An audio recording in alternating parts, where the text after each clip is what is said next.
Welcome to TheTechCove with your host, Sean Hasbury. Hear questions and interviews, plus lots of accessible software, and just a whole lot of fun. And now, here's Sean. Hey y'all, welcome to the show.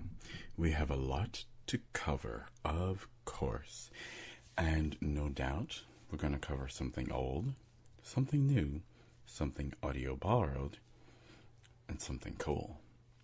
First, we're going to cover individuals who like old-time radio, such as myself, with Old-Time Radio Streamer. After that, we're going to cover something new to cook with. That from your iPhone? Yeah, you can see exactly what's going on while you're bubbling, steaming, or whatever recipe you're doing. With a demonstration of the Instant Pot electric cooker. Yes, I still have that on my birthday gift wish list. And a few other Apple surprises, including some gestures that people may not know who recently got an Apple TV. Let's go! Welcome to this audio demonstration of OTR Streamer, which is an application that deals with old-time radio. The application is free, although there are some in-app purchases. The in-app purchases are only 99 cents, so that's okay. I'm going to do something a little bit different. I'm going to tell you right now what the app can do and what it can't do. The app is mostly accessible. However, when you go through the playback controls, or as I'll tell you now, so we don't have to go through the pain of going through them, the seek slider isn't very accurate. That's my only complaint, I think. But other than that, this app is pretty cool, and I'd like to show it to you now. So we'll go to the app. Navigation folder, 4 apps. Double tap to open. We'll turn up the phone a little bit. Entertainment folder, 7 apps. Double tap to open. There we go. Alright, it's in the old-time radio folder, conveniently enough. Audio game, photo, old time radio folder, 2 opening, OTR stream, vintage radio, OTR stream. There we go. OTR stream, categories, comedy, 23 shows. Categories, heading. So now we're in a tab, and we land in this tab every time we launch this application. And there are 3 tabs at the bottom. Let's explore those quickly. So I'll hit the bottom of the screen. Store, tab, 2 of 3. So Selected, categories, tab, 1 of 3. So we're in the categories tab. Store, tab, 2 of 3. And then there's the store tab. Help, tab, 3 of 3. And then there's the help tab. Let me just quickly explain what the help tab is. The help tab is simply a Q&A, question and answer. So let's go back to the categories, and we'll see the nice list of categories in the application. Sorry about that. I didn't mean to get too close to the mic. I will go back now. Store, tab, selected, categories, heading. So you notice that it says categories heading. We will flick to the right. Don't forget to like us on Facebook. See the bottom of the help for the link. Okay, we will not forget to like you on Facebook. Before we continue, we will come to a section where there will be ads. I would highly recommend going to a tab I'll show you in just a second and doing something to change that. Downloaded episodes, 0 shows. Downloaded episodes, 0 shows, and we'll flick to the left. Don't forget to like us on Facebook. See the bottom of the help for the link. I flicked to the left just to remind myself, as well as you, what was there. So we won't forget to like you on Facebook. So that's good. If you want to like them on Facebook, feel free. So we'll flick to the right. Downloaded episodes, 0 shows. I choose not to download my episodes. just to save space, just a personal preference, you can download episodes if you wish, which I will show you how to do so. Adventure, 6 shows. Adventure, 6 shows. So now we're in categories. Adventure, comedy, crime detective. Then there will be subcategories. Oh, okay, shows, nice. Then we'll see the shows. So for example, Adventure, 6 shows. Adventure has 6 shows. 6 different shows. And I'll let voiceover talk from here until I need to interrupt it. Comedy, 23 shows. Crime/police, 13 shows. Detective, 12 shows. Drama, 7 shows. Mystery, 23 shows. Science fiction, 6 shows. Western, 10 shows. Okay, I need to interrupt it here, because if we go to the right, Backblue.png, image. here are all our annoying ads. Here is what I'm going to tell you. I highly recommend that you pay the 99 cents to remove these ads. How do we do that? We need to discuss that right now, because otherwise, if we keep flicking to the right... Ads by Google. X white. Ad covers. X white. Stop seeing. Selected. Stop seeing this ad. Okay, the stop seeing this ad, don't let that fool you. That doesn't do much except display a different ad. Selected. Categories. Store. Help. Store. Tab. 2 of 3. Store. We go into the store to remove Selected. the ads. Store. Tab. 2. Excuse me, I was talking voiceover. We go to the store to remove the ads. Reload. Button. Store. Multiple save downloads. 99 cents. We can select that if we want. That's a good feature. No ads. 99 cents. There you go. That's how you remove it. That's why I went to the store next, to show you how to remove the ads. Ad removal, 99 cents. Multiple save downloads, that's always a good feature, 99 cents. And what else have you got for us? Sleep timer, 99 cents. A sleep timer, that's cool, 99 cents. So you'd be spending $3. OTR trivia questions, 99 cents. I stand corrected, $4. Let's see if it goes up. Backblue.png, image. And there's the ads again. Alright. So, you spend about $4 if you want everything, including the trivia questions, to test your knowledge. So we'll tap the bottom of the screen to get to the fun stuff, the categories. But after the Western, watch out, because you get to the ads until you remove them. So let's, Western category that is. So let's tap the bottom of the screen, and we'll continue. Help, tab, selected, store, categories, tab, 1 of selected, categories, tab, 1 of 3. I have done this podcast before, I'm doing it again to get it picture perfect, but I know that the show that I want is in mysteries, so we'll go into mysteries. Store, help, tab, category, downloaded, adventure, comedy, downloaded episodes, crimes, detect, drama, mystery, 23, categories, back button. Categories back button. I want Intersanctum. Yes, some of you who are old enough to remember vintage radio, I didn't grow up listening to it, but I've come to love it. Anyway, some of you who are old enough to remember this will remember Intersanctum. You no doubt had to either crawl into your beds, as someone put it, or something, because Intersanctum is a horror show. So we'll flick to the right until we find it. Mystery, head, CBS Radio, Mystery, CBS, Night Beat, Escape, 120, Night Beat, Intersanctum, 55 episodes. Here we go. So it said 55. Let's see. Mystery, back button. Alright, we double tapped on Intersanctum. Intersanctum, 55 episodes. That's correct, 55. We'll flick to the right. Wikipedia 36, button. I don't know what that means at all. Table index, adjustable. Swipe up or down with one finger to adjust the value. This table index works. It's a nice table index. So we can go to, let's go to 52, since I've mentioned it. We're on, let's see. 1942, select 1941, select. Oh, I was 1 year off. It starts out in 1941.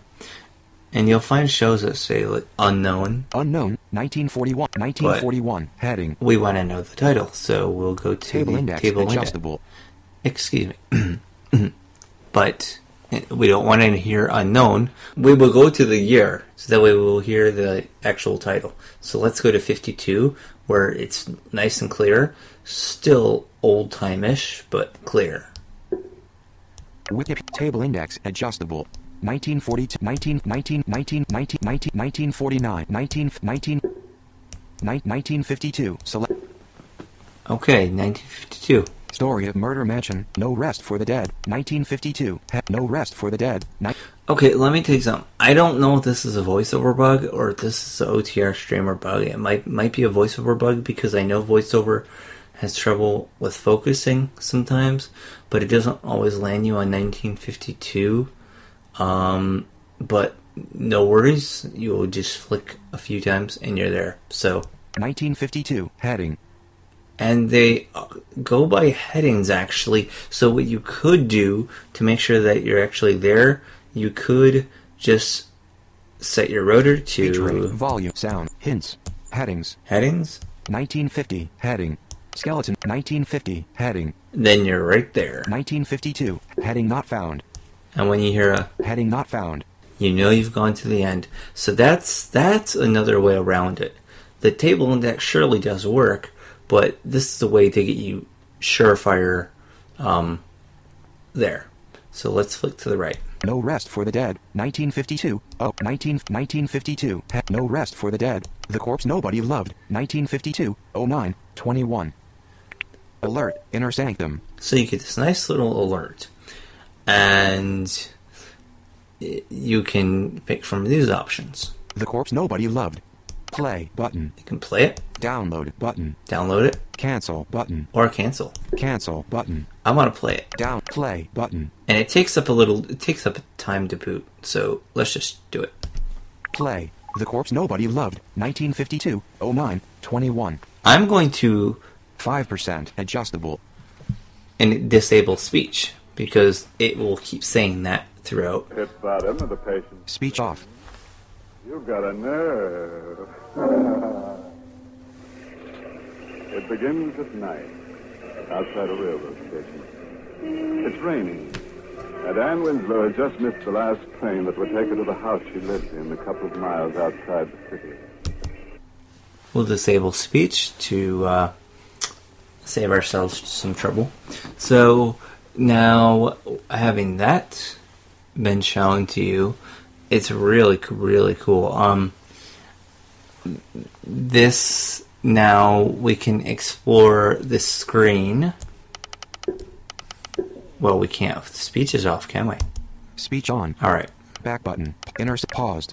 Back button. Back. So we start with back button. So we start with back.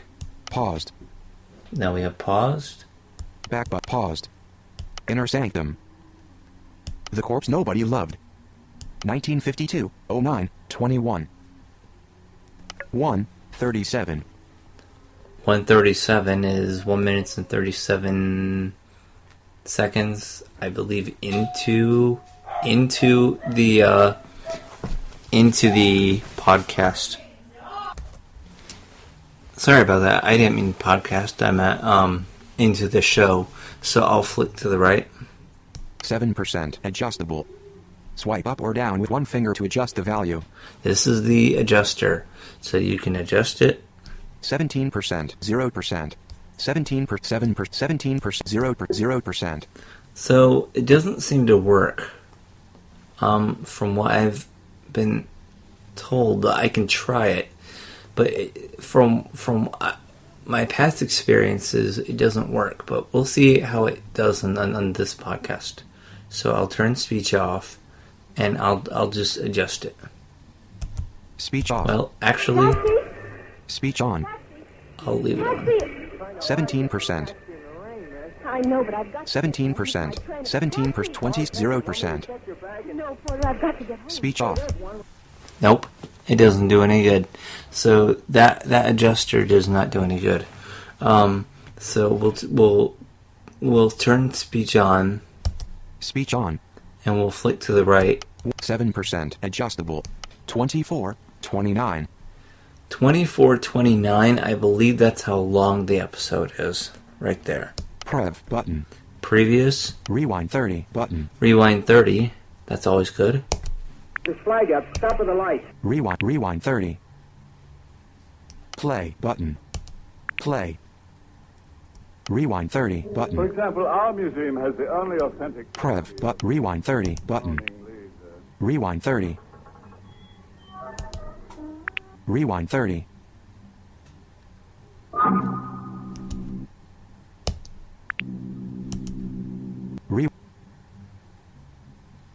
That's actually pretty cool. So the rewind, the fast forward, Play FF30 button. they seem to work. So that's nice. But sadly the adjuster for the percentage adjuster, that does not work. So I'll flip to the right again. Continuous button. You can play that continuously. So that's nice. If you want something to fall asleep to, or if you just want to listen to something continuously. Volume 69% adjustable. You can Swipe up. You can adjust the volume by swiping up and down. Airplay button. You can AirPlay to an Apple TV or nearby AirPlay speakers, such as the Dre Beats Pill or the Jambox speaker. Backblue.png image.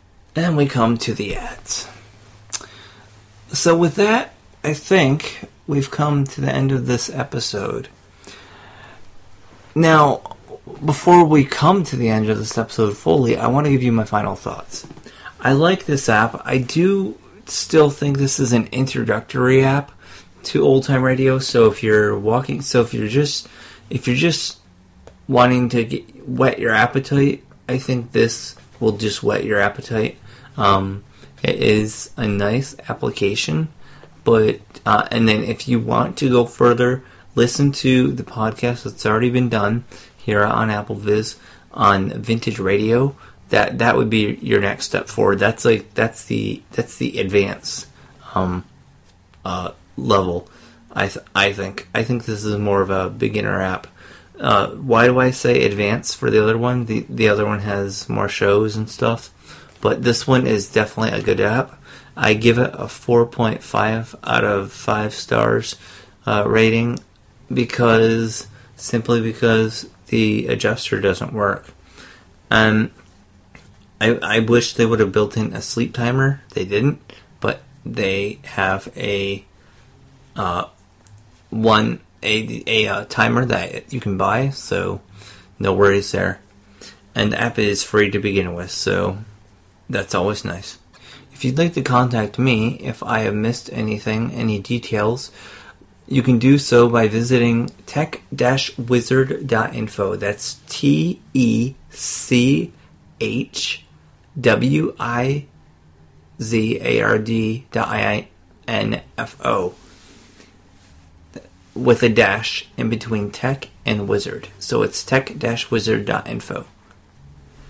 I'm Sean Williams, saying thank you very much and have a great day. Curse of the Mummy's Ear. What did you do with my cell phone? I left it in the museum. Where? In a sarcophagus. You left my cell in some smelly sarcophagus? It was a joke for the tourists.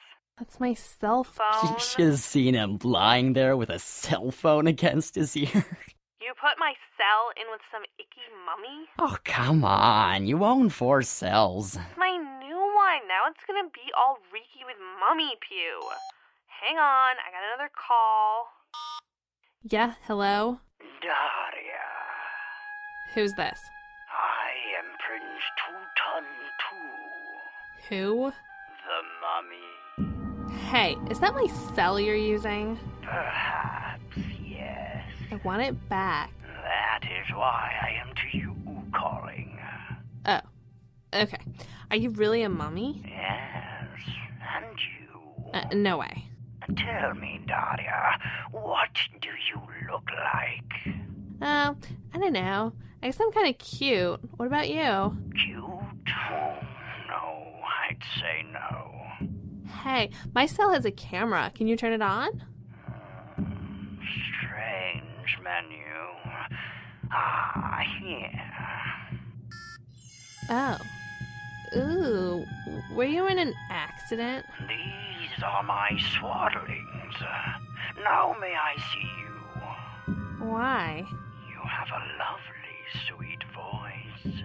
Yeah, well, okay, here. See? Hi, it's me. Very, very nice. I work out a lot. Yes, I can see. Many parts of you have worked out very well. You sound like you're okay. It's too bad you're so, you know. May I come see you? Well, looks like you're pretty wrapped up right now. Maybe I will borrow another body. Whoa, you can do that? Oh, I got Bobby on hold. Don't go away. Let me see. Menu. Phone book. Bobby. Good. No, really, I swear, Teuton 2 himself. You're nuts. Wait a second, I got a call. Yeah. It is I, Teuton 2, and I want you. Here I am. Bobby? May I come over? Hey, you sound different. I want to meet you. What? I mean, I want to see you. I don't know. It's late. I want to see you, baby. Well, okay. Tutu? Hey. Tutu? Yes. I can't talk now. My Bobby's coming over. I know. How did you know? A pretty girl like you. If I were your Bobby, I would be coming over too. Oh. Well, hey, nice talking to you, Tutu. Perhaps we will speak again. Very, very soon.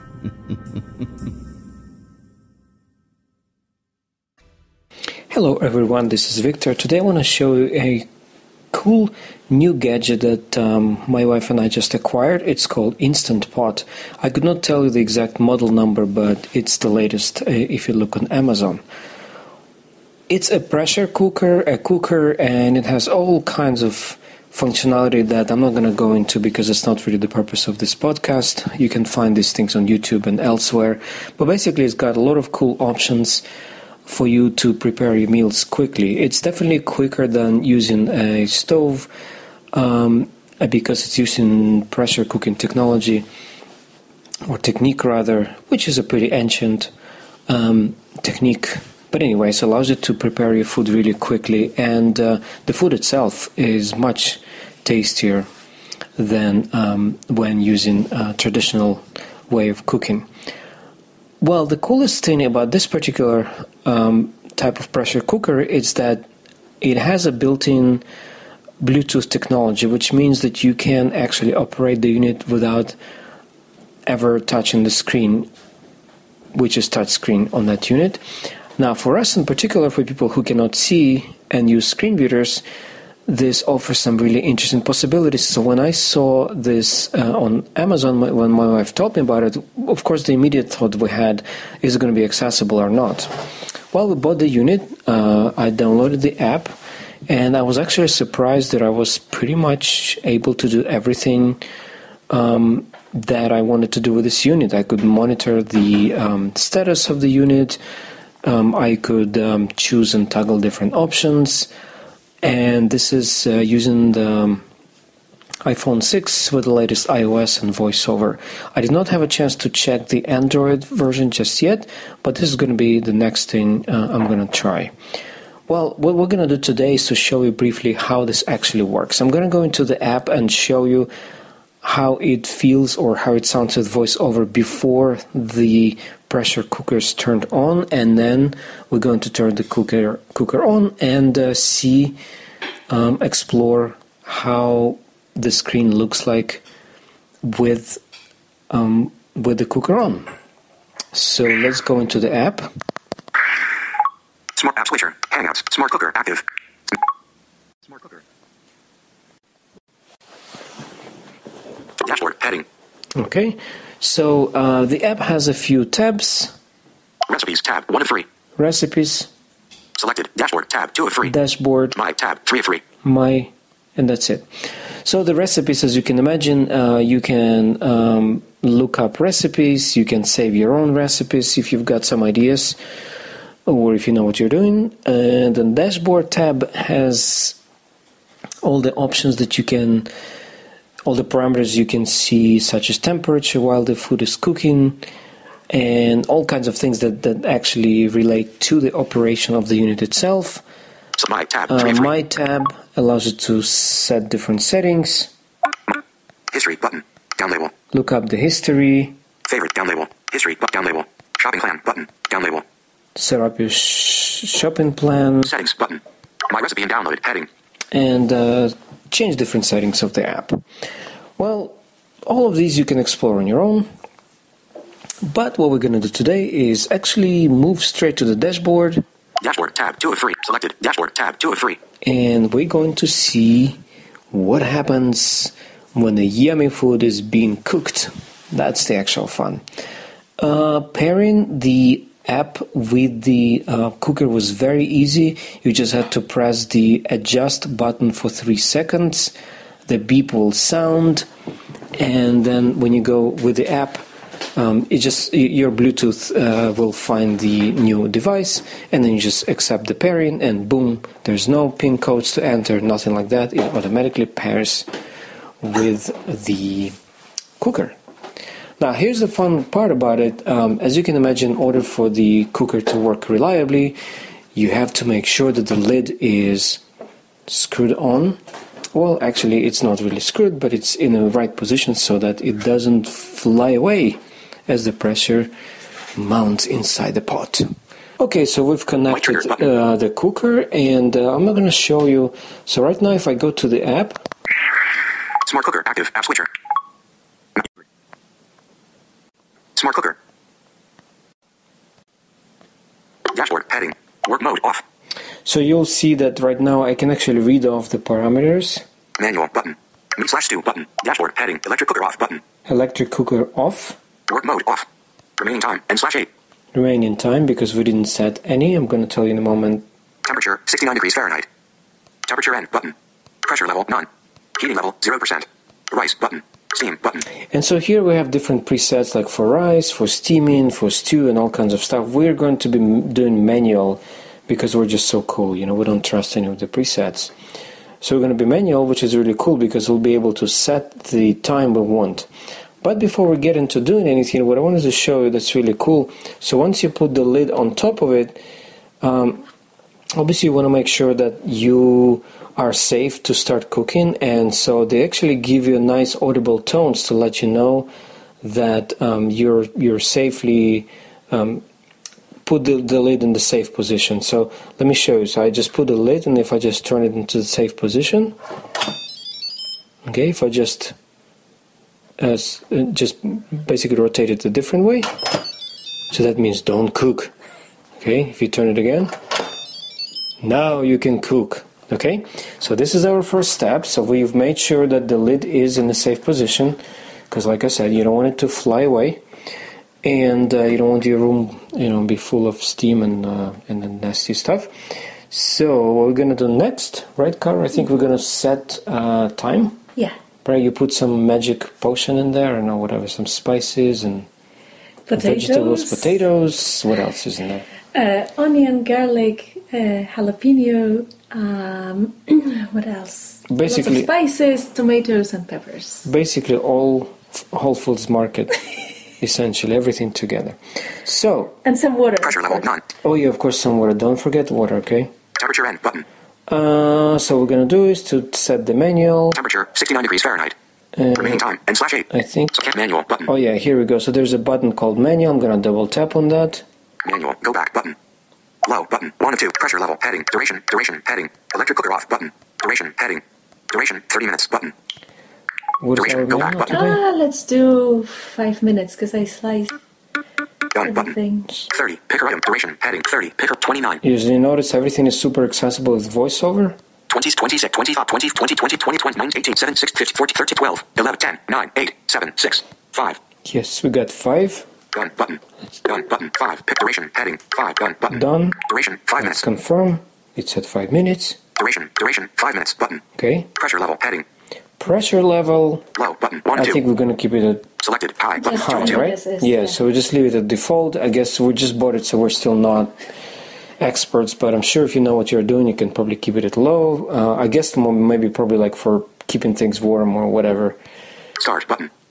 And Go back. But manual. Heading. let's just double check everything. Electric cooker off button.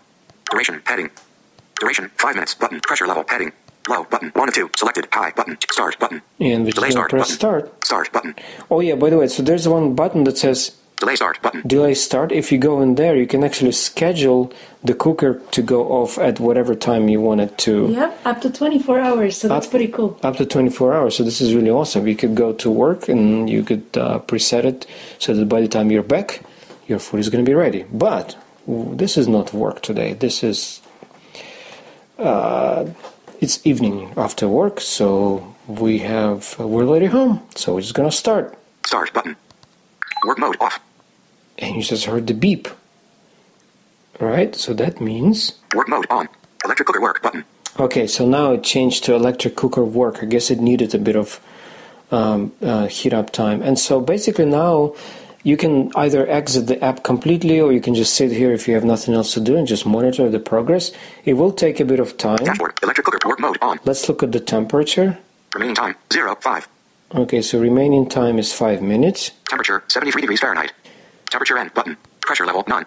Heating level And 100%. then you just basically sit and wait because it is going to take time. So right now there's no pressure in it. I think it needs to get to, 200 something, and only some then temperature, and it's then gonna turn on the pressure Right. cooker itself, and that's when it's gonna start and count down the 5 minutes. Exactly. Okay, so we probably about 20 minutes later we finally have the change. You have to be a little bit patient for this. So now we see the pressure is low. Let's just go back to the app. App switcher. Smart cooker active. Swipe up with free. Smart cooker. Dashboard. Work mode on. Work mode on. Remaining time 0.5. Temperature 246 degrees. Temperature end button.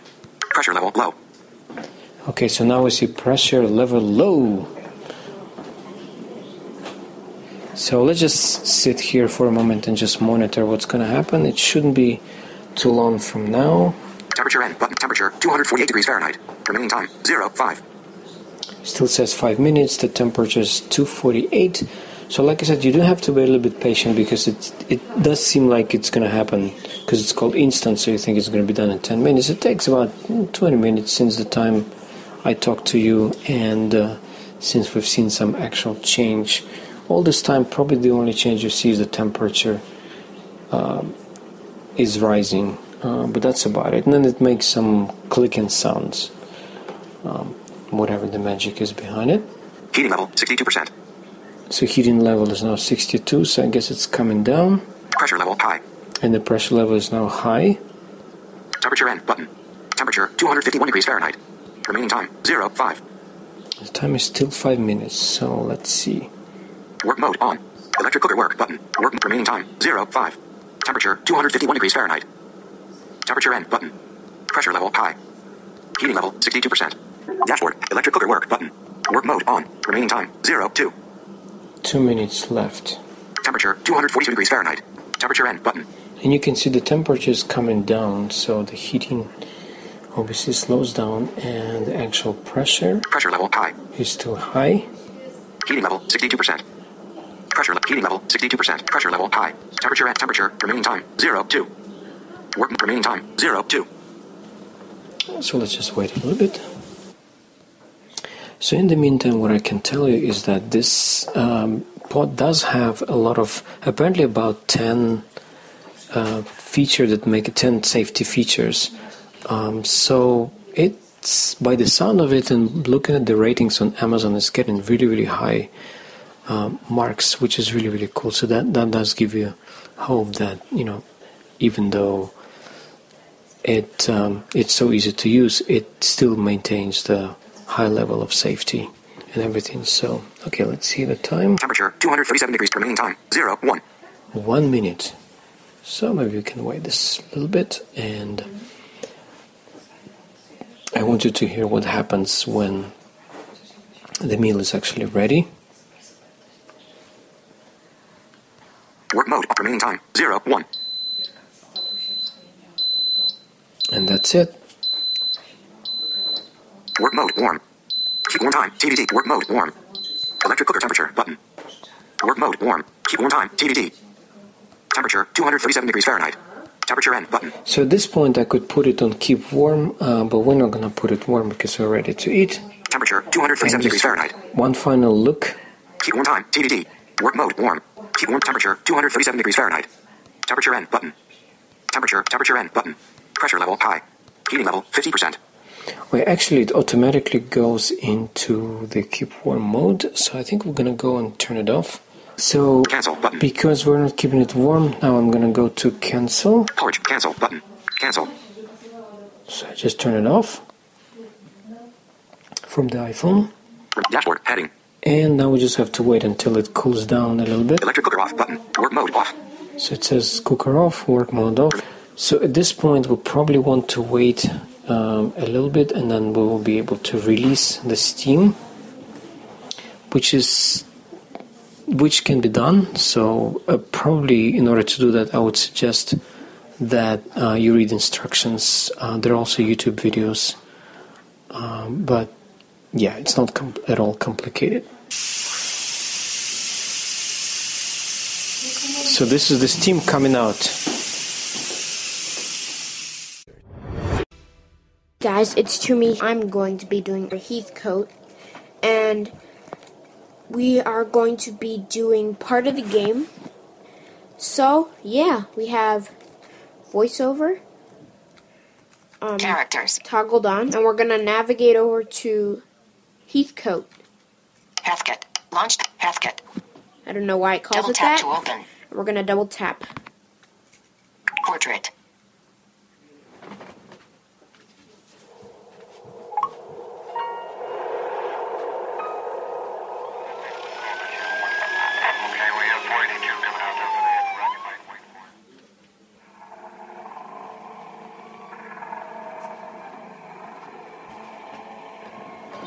Okay, we're in the menu. Let's look what we have on screen first. Swipe up to start. Swipe up to start. More button.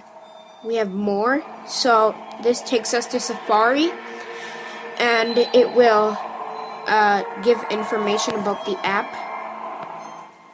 Credits button. Credits. So the people who acted it, and just again more information about the app. So this game runs without voiceover, so I'm going to triple click the home button.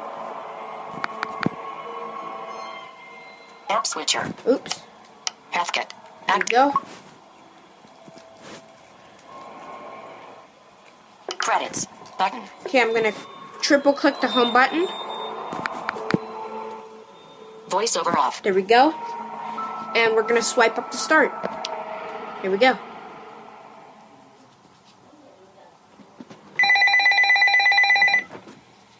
You've reached Martin Fellows of Spectre Productions. Please leave a message after the beep. Martin, I'm here. Okay, so the game has started. And to choose an option... Hey! Waiting on you. To choose an option, swipe up. Come on, man, pick up. Landline. And, you come to a list of options. Sometimes there is only going to be one option.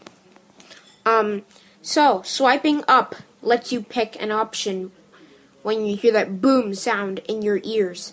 So, you can either use that sound, or you can listen to when it's just silent and something is just repeating over and over. So, let's look at our options by swiping left or right. Landline. Landline. Landline. Landline. And it looks like our only option is landline. So, If you want to select an option, swipe up. And you get this whistling sound. Hey, David. You there already? Yeah, just pulled up. How's it look? Dilapidated, man. Not a whole lot to look I am at going to from the warn you, outside. there are some bad words in here. Big, rundown building. Hey, call my cell. I don't have the recorders hooked up to my landline. All right.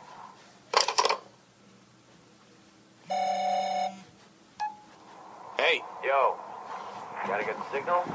I hear you loud and clear. Ready? Yeah, man. Let's do it. Well, I got the plans laid out in front of me. Ready when you are.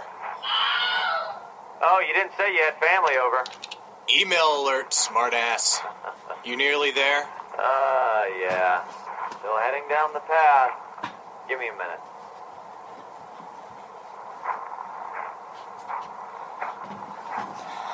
Okay, so it looks like one of those other swiping up options. So we're going to swipe up and you're going to hear this whip sound, and then swiping left or right to choose an option. Then swipe up to confirm your option. Email. Email? Where are you? You can ask David where he is. Email. And then you're back to email. So I'm just going to pick email by swiping up. And a whistling sound. Huh. The station sent along the commercial. Hooray. Coming in December to 108.2 Eagle FM. Your favorite spook detective, David Scott, in a brand new holiday special. Okay, before we go anywhere near it into the game, swiping right will fast forward the story. Swiping left will rewind the story by maybe about 5 seconds. And if you want to choose an option, like I said, swipe up, and then by flicking left or right, you can scroll through the list of options and then swiping up to confirm. So I've just paused the game by swiping down. To unpause the game, swipe up. Hearts of Heathcote L. On Christmas Day, 1956, the Heathcote Asylum for the Criminally Insane. That's the name of the game. Of a gruesome tragedy. Pretty spooky. And police arrived on the scene to This find game is one pretty spooky. So on fire. No one survived. Heathcote Asylum is now known as a hotspot for supernatural activity. David Scott will go in and face its wrath. oh my goodness, that sounds creepy. Only on 108.2 Eagle FM. Whew, jeez, okay. It's really not that bad. It's crap, Martin. It's like the trailer for a freaking Corman picture. Total schlop. Look, we can send them back notes and see if they have time to change it before it goes to air. Oh, do their jobs for them, you mean? All right, you clearly got all the answers, so how would you do an ad for this show? Where do I start? Okay, here's an idea. We start with the details.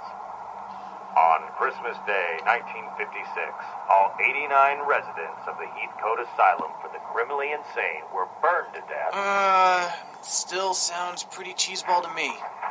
Look, it's not like there's a science to advertising a paranormal investigator show on the radio.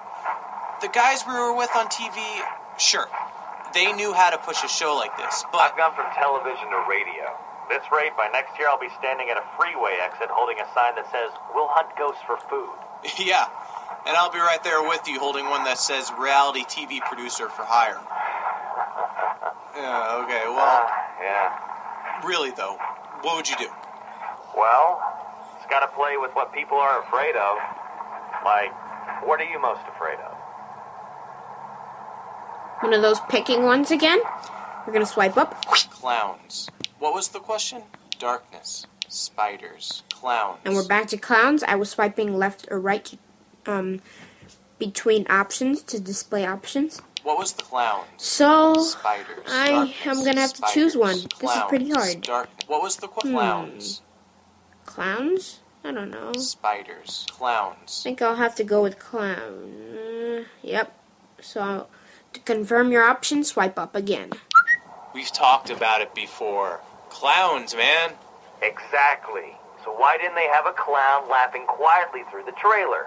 Dude, not everyone's afraid of clowns. You almost there? Yeah, getting to the door. Anyway, it's the principle of the thing. I'm afraid of the dark, but... You're afraid of the dark? Yeah, and... Damn. Rain? Nuclear apocalypse, actually. Yeah, of course, rain. Came out of nowhere, too. Sky was pretty clear on the drive up. Crap, hold on. My phone's getting wet. Should've stayed in L.A. Okay. I'm here. You need to work out more, man.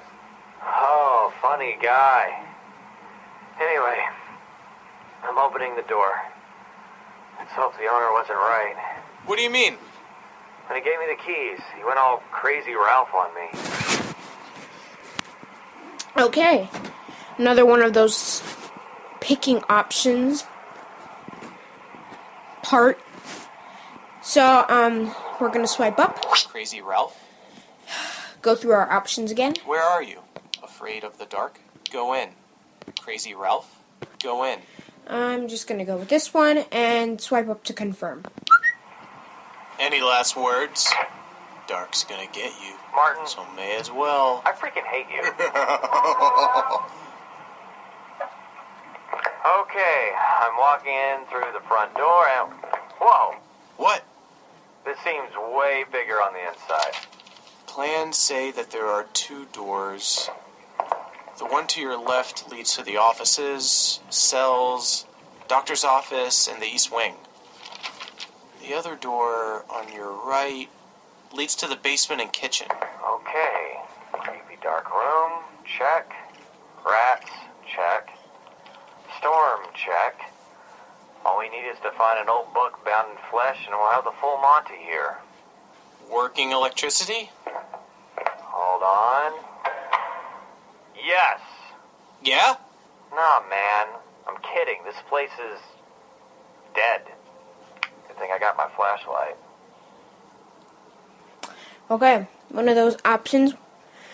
And let's see, we're gonna swipe up.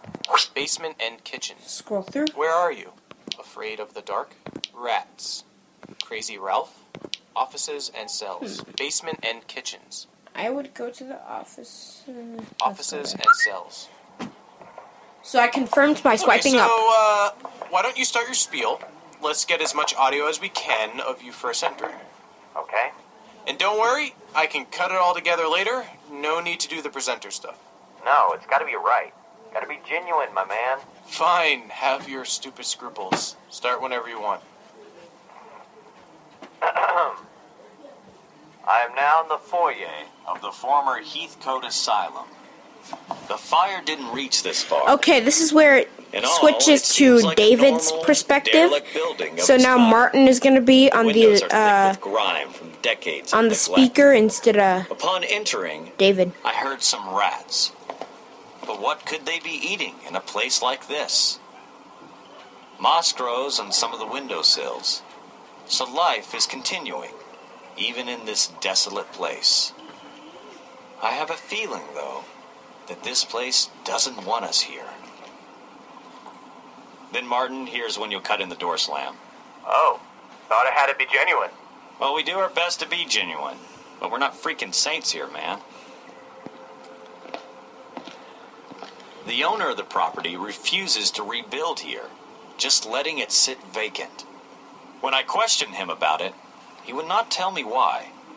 I presume it would be expensive to do anything with it, and this whole area is so remote, there are probably few buyers, especially with the tragedy that happened here.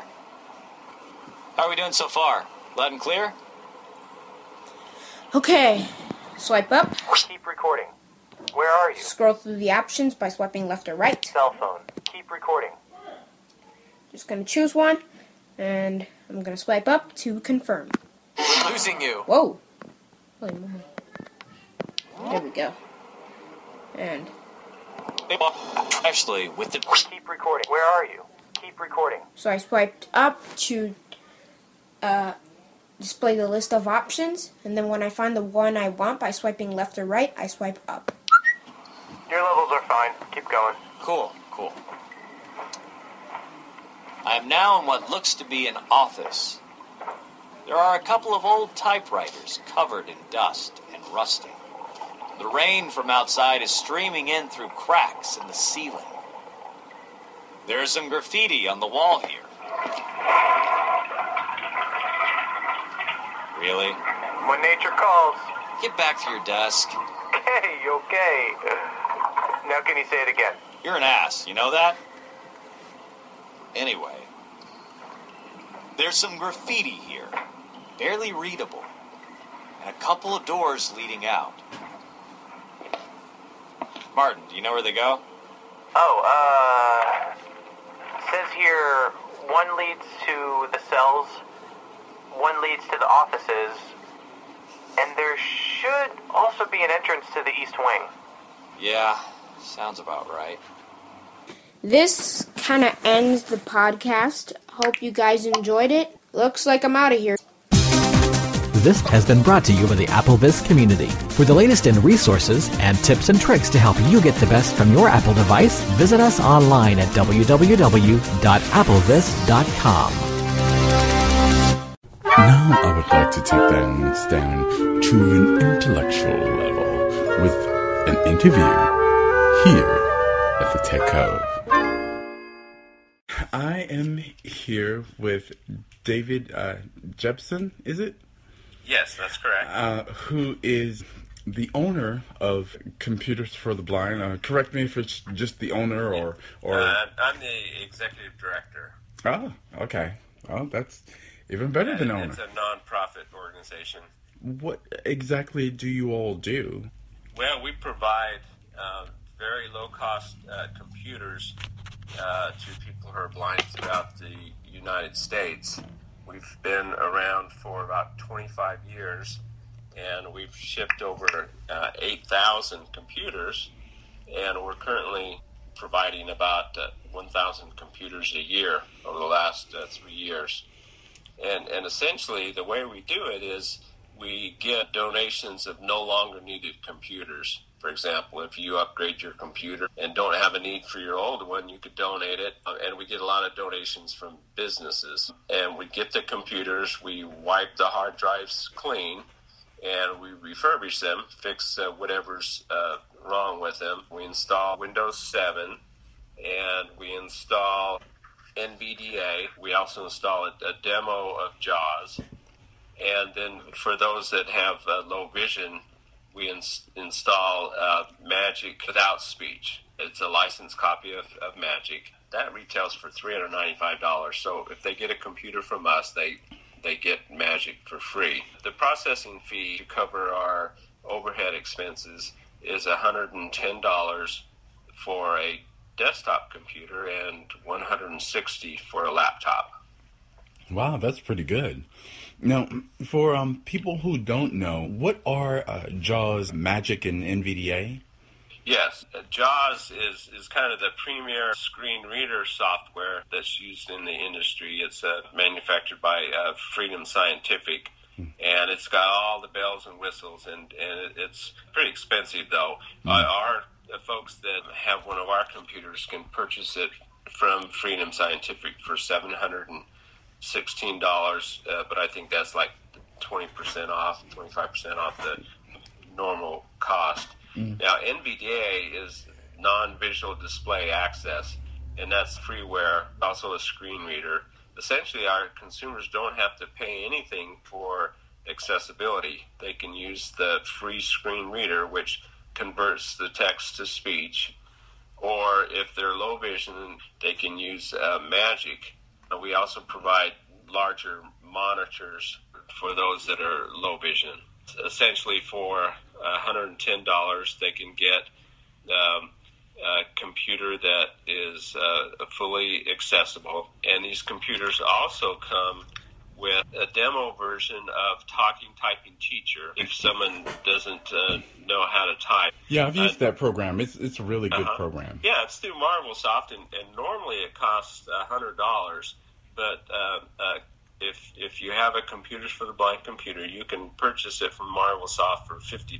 Yeah, that's not bad. Yeah, so that's a nice deal. And we install Windows Live Mail on it and Internet Explorer. It's got Microsoft Security Essentials. There's a software, it's called Just Write Checks for those that like to use old-fashioned checks. It's got Firefox. It's got Google Chrome. Open Office is a freeware that is used for spreadsheets and PowerPoint presentation. And then we also have a free word processor on there. It's not as good as Microsoft Office, but it's kind of a generic version. It's called Jarte. In addition to that, we've loaded 388 electronic books on there from Gutenberg. My goodness, you guys have a lot of stuff. And then it's got help files, it's got a PC setup instructions, tutorials, and other things to help folks get started with it. Wow, that's great. I'm going to play devil's advocate here. Sure. Just for one, not too hard. Fire away. So, I'm comfortable saying I don't know, but I'll check. What inspired you to do this for blind individuals? I've worked my whole career in the field of blindness. I was a orientation and mobility specialist for a few years. I got my master's degree in education, and then I was a vocational rehab counselor for the blind for a couple of years for the state of Texas. For about 25 years, I was the field director where I supervised all of the programs. And I was eligible to retire, and this organization approached me about being the executive director. The hours were flexible, and I took the job and then started doing outreach to the blindness community. 3 years ago, we were only shipping about half as many computers as we do now, but now that the word has gotten out, we're doing quite a bit more. The agency has actually been around for 25 years. It was founded by Dr. Robert Langford. He went blind as a teenager in a Halloween accident and went on to college, was the first blind person to graduate from, I think, University of New Mexico, and then served his career in the field of blindness with various organizations. Towards the end of his career, computers with speech started to become available, and so he learned how to use it. He noticed that sighted people, when they no longer needed a computer, that they would throw the computer away, or it would sit on a shelf and collect dust. Yeah, and then become a relic. Started gathering these computers and got hooked up with an organization called the North Texas Computer Users Group, and they started refurbishing these computers for other blind people. Huh. And so they've been doing it ever since. It costs about $50 to refurbish each computer, because we have to pay for the Windows license, and a lot of people take their hard drives out for security reasons. So we have to replace those, and some of them don't have power cord or keyboards or mice or monitors or whatever. So we make sure that it's really a computer bundle. Yeah, it sounds like a heck of a deal. I mean, I know for some people that I've known. It's not the. I wouldn't recommend it for a fast-paced business environment. But I got contacted from a gentleman out in. I think he's in Tennessee area.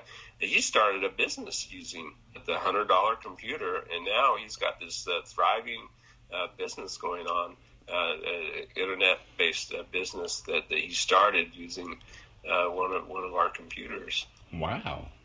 Yeah, but it's ideal for someone that's just learning how to use it. A lot of the state agencies now we're set up as vendors with them, or if you're just getting started in voc rehab, not necessarily going to college or need it for a job, they might purchase one of these for you so you can learn how to type and develop your basic computer skills, and then when a consumer is ready to go to work, they'll purchase a newer, faster computer. We also have another program that several hundred folks use. We have a descriptive video lending library, For those that don't know what the descriptive video is, like if you go to the movies or you watch a movie on TV, if you're totally blind, you might miss out on a lot of parts where there isn't a lot of dialogue going on. Well, descriptive video will it has another track that will narrator will kind of describe what's going on in between the dialogue, and you can access it at various movie theaters now. But we have a large library of movies on DVD and VHS where people can.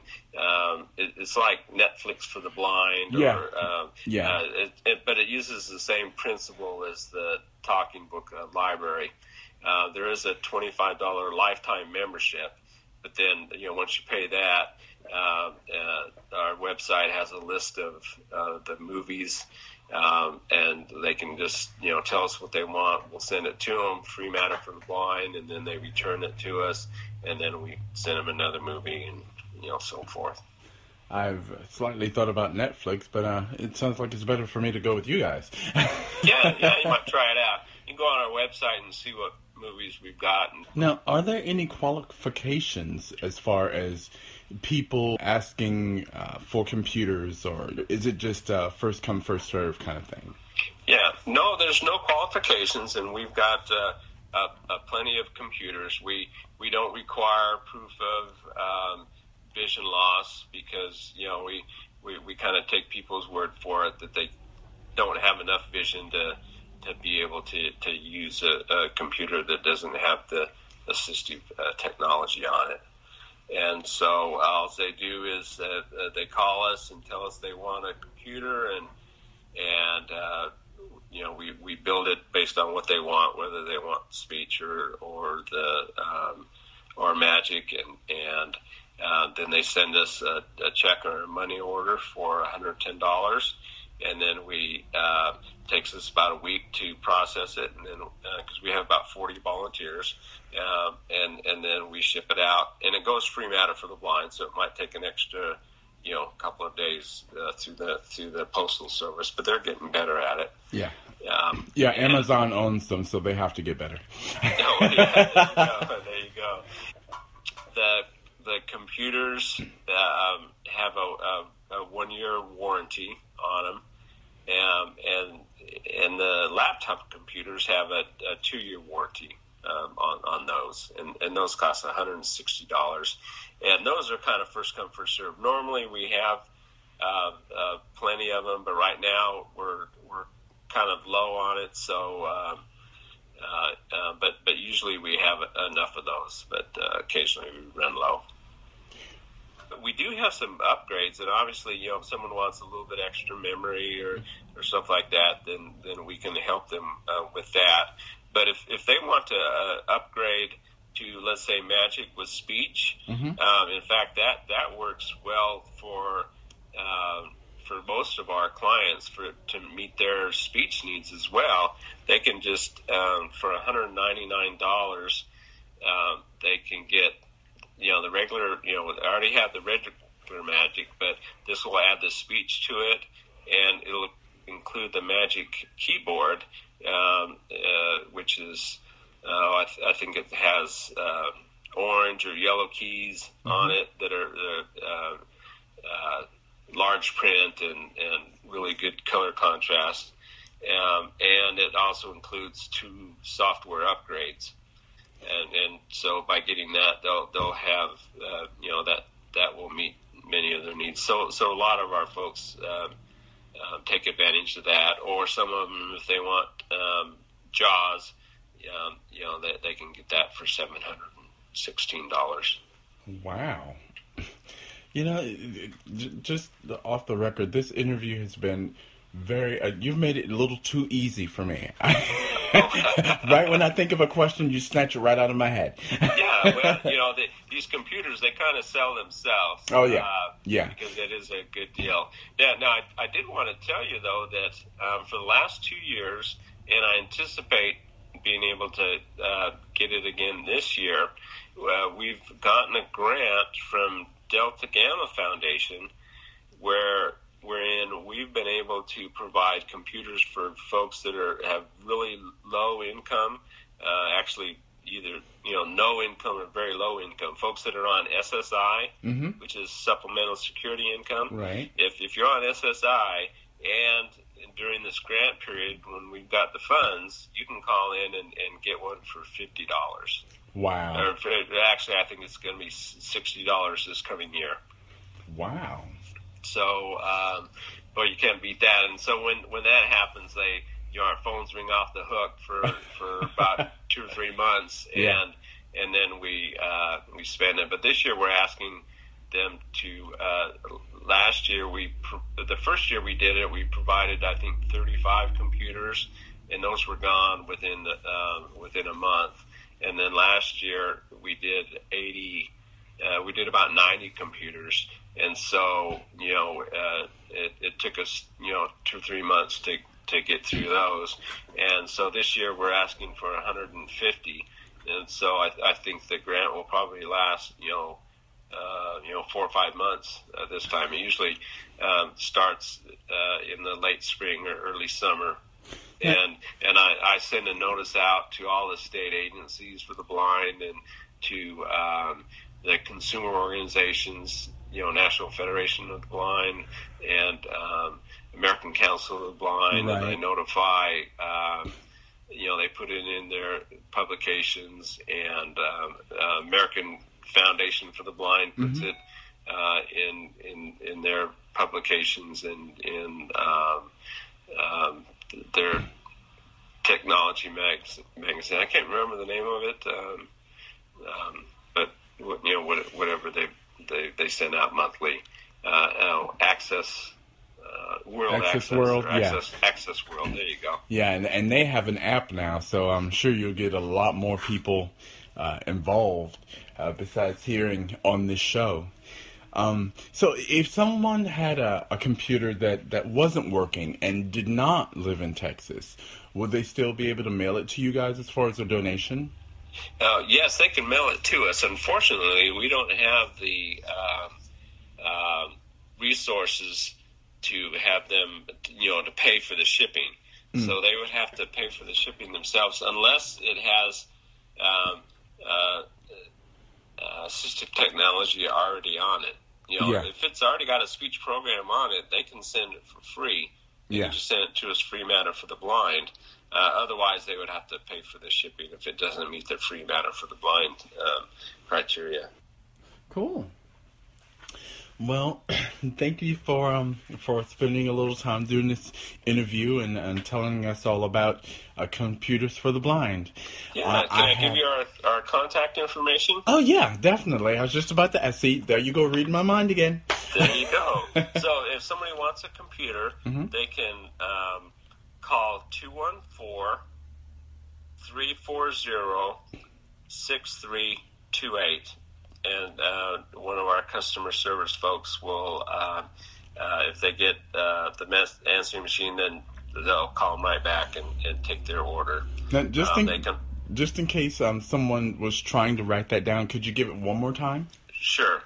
214-340-6328. And they can also contact our customer service through email, and that email address is info at computersfortheblind.net. So it's info at computersfortheblind.net. And our website is www.computersfortheblind.net. Thanks for listening to today's Tech Cove. We hope you've enjoyed today's program. Tune in again next week at the same time for another edition with Sean Hosbury.